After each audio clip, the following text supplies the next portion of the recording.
Bonjour, bienvenue dans cette nouvelle formation consacrée au module études hydrologiques sur la plateforme de formation academy.com. Et cette première partie du cours sera consacrée à la présentation du programme de formation. Donc, concernant cette formation, l'objectif c'est vraiment permettre à l'apprenant d'abord de maîtriser l'analyse et le traitement des données hydrologiques, de maîtriser la notion de bassin versant et d'appréhender son fonctionnement en fonction de ses caractéristiques, de maîtriser l'estimation des crues à l'exutoire d'un bassin versant en utilisant bien sûr plusieurs méthodes, et enfin de maîtriser l'estimation des apports liquides et solides d'un bassin versant. Ce qu'il faut noter, comme tous les modules de la plateforme, les tests de niveau et un exercice de fin de module sera transmis aux apprenants pour traitement afin d'évaluer leur niveau sur le module. Concernant les publics visés, les publics ciblés, on a d'abord des techniciens du monde du BTP, les ingénieurs du monde du BTP, ainsi que les cadres des bureaux d'études et d'entreprise. Concernant la finalité de la formation, c'est d'abord permettre de comprendre les notions de base sur l'hydrologie et ensuite pouvoir réaliser une étude hydrologique nécessaire à la conception des ouvrages hydrauliques et hydrotechniques. Et concernant le contenu de ce programme, nous allons d'abord voir l'introduction qui sera consacrée à la présentation des généralités sur l'hydrologie. Et ensuite, nous allons voir l'installation des deux logiciels, notamment Hydrolab et ArcGIS. Et Hydrolab, ça c'est un logiciel qui a été développé par l'Université Polytechnique de Nice. C'est un logiciel qui sert à faire des ajustements hydrologiques. Donc, ce logiciel utilise plusieurs lois statistiques. Et concernant ArcGIS, ça c'est un logiciel SIG et système d'information géographique qui sert à faire plusieurs choses. Mais dans le cadre de cette formation, nous allons l'utiliser pour délimiter les bassins versants et déterminer les caractéristiques géomorphologiques du bassin versant. Ensuite, nous allons voir ensemble les méthodes de collecte ainsi que les méthodes de vérification des données de base hydrologiques. Donc, concernant les méthodes de collecte, nous allons un peu expliquer voilà, comment collecter les données hydrologiques. Ensuite, nous allons voir les différentes méthodes pour vérifier les données de base hydrologiques avant de l'utiliser. Et pour ça, pour la vérification, nous allons utiliser deux méthodes.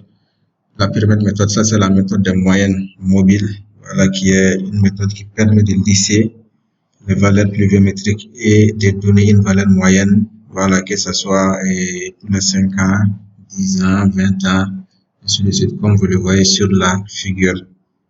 Donc, la méthode là permet d'atténuer le contraste entre les valeurs les plus élevées et les valeurs les plus faibles d'une série de données météorologiques. Et la méthode permet aussi de connaître les périodes déficitaires et excédentaires et par conséquent, on peut avoir une idée sur les périodes douteuses. Voilà, donc aussi on a des périodes douteuses et pour confirmer ces périodes douteuses-là, il y a une deuxième méthode que nous allons utiliser, ça c'est la méthode des doubles masses. Voilà, ça c'est une méthode qui consiste à vérifier la proportionnalité des valeurs mesurées à des stations. Donc, cette méthode-là utilise toujours des stations. La première station est considérée comme la station de référence, voilà, qui est supposée correcte. Et la seconde station, ça c'est la station à vérifier, la station à contrôler, la station dont les données sont douteuses. Ensuite, nous allons voir ensemble l'ajustement des données météorologiques, que ce soit des données de pluie, débit, évapotranspiration, etc. Pour ça, comme je vous l'ai dit, nous allons utiliser le logiciel Hydrolab. Ensuite, nous allons voir ensemble la délimitation des bassins versants sur ArcGIS. Voilà, pour cela, nous allons d'abord voir comment extraire les données SRCM et de la zone d'étude. Ensuite, nous allons voir ensemble comment délimiter, générer les bassins versants avec ArcGIS. Ensuite, nous allons voir ensemble comment déterminer les paramètres géomorphologiques du bassin versant avec toujours ArcGIS. Ensuite, nous allons voir ensemble comment estimer des projets avec plusieurs méthodes. Nous allons utiliser la méthode statistique. Ça, c'est une méthode qui est appliquée quand nous avons affaire à un cours d'eau qui est doté de stations de mesure hydrométrique. Et dans le cas contraire, il y a une méthode que nous allons utiliser. Ça, c'est si le cours d'eau n'est pas doté des stations de mesure. Et autrement dit, si le cours d'eau n'est pas gelé. Et il y a la méthode ORSOM-CIH qui est une méthode qui a été développée en Afrique de l'Ouest et en Afrique centrale. Donc, c'est beaucoup utilisé dans ces deux zones.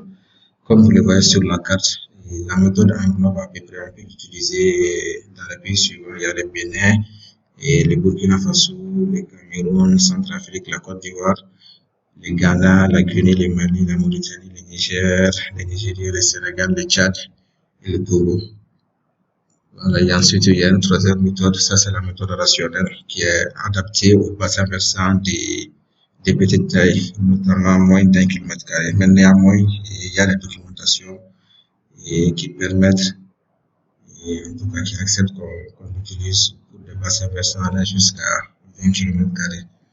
Voilà, ensuite, la dernière méthode que nous allons utiliser, ça c'est la méthode SCS, et Soil Conservation Services, qui est une méthode qui a été développée par les Américains et qui peut être utilisée dans pratiquement tous les pays. Voilà, donc nous allons voir cette méthode-là aussi. Et ensuite, nous allons voir l'estimation des apports liquides et solides d'un bassin versant.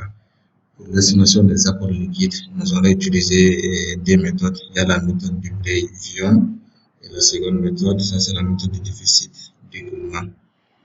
Pour l'estimation des apports solides, nous allons utiliser la méthode du CIH et Gottschalk. Voilà, enfin, nous allons voir ensemble comment élaborer un rapport d'étude hydrologique. Voilà, nous allons voir les canevas d'un rapport, les éléments essentiels, les éléments obligatoires qui doivent figurer dans un rapport d'étude hydrologique. Nous allons voir ça ensemble. Et enfin, nous allons terminer par une application pratique. Et cette application pratique-là concerne l'étude hydrologique d'un projet de réalisation d'ouvrages de franchissement d'un cours d'eau.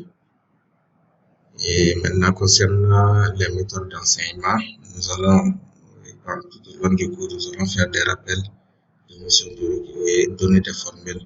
Ensuite, à la fin de chaque partie du cours, nous allons donner une application et pratique qui permet d'assimiler les notions théoriques qu'on a données. Et enfin, nous allons faire ensemble un projet d'étude hydrologique. Maintenant, le tout sera clôturé par un test de connaissances. Voilà, et concernant les prochains cours, nous allons voir l'introduction, ensuite nous allons voir l'installation des logiciels que nous allons utiliser dans le cadre de ce cours, notamment Hydrolab et ArcGIS. Voilà, merci d'avoir visionné cette première partie du cours et je vous remercie. À la prochaine.